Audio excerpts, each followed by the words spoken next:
Good afternoon friends. তো আমার রিকোয়েস্টে রান্নার পরও আজকে একটা মেনু হচ্ছে, সেটা হচ্ছে ডিম সিদ্ধ মাখা। তোর জন্য মা ডিম ছাড়াচ্ছে।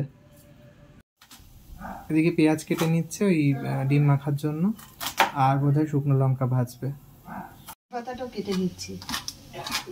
আর মায়ের ফাঁকিবাজি বুদ্ধি দেখো, কড়াই মাজা হয়ে গেছে, কড়াই লাগাবে না বলে ছোট্ট একটা বাটিতে তেল গরম করছে, শুকনো লঙ্কা ভাজবে বলে। তো দাও শুকনো লঙ্কাটা তেল গরম দিচ্ছি।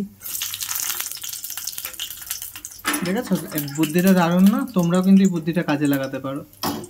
লঙ্কাটাকে ভালো করে ভাজা লঙ্কাটাকে নুন দিয়ে মেখে তারপর ডিমগুলোকে ভালো করে মেখে নেবে।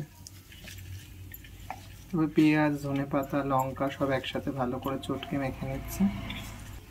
এবার ডিমগুলোকেও খুব সুন্দরভাবে চটকে ভেঙে নেবে। এবার সমস্তটাকে একসাথে সুন্দরভাবে মাখিয়ে নিচ্ছে। এবারে যে ভাজা সর্ষের তেলটা ছিল ওটাও এতে অ্যাড করে দিচ্ছি। এতে কাঁচা তেল দিলে আরও ভালো হতো, কিন্তু যেহেতু তেলটা অনেকটা ভেজে ফেলেছি আর কাঁচা তেল দিচ্ছি না। আবার সমস্তটাকে একসাথে ভালোভাবে মা মেখে নিচ্ছে।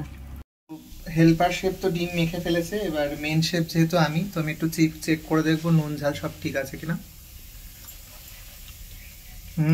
দারুণ হয়েছে, ভালো করেছো। ঝাল হয়েছে? Helper chef. তো বন্ধুরা টাটা।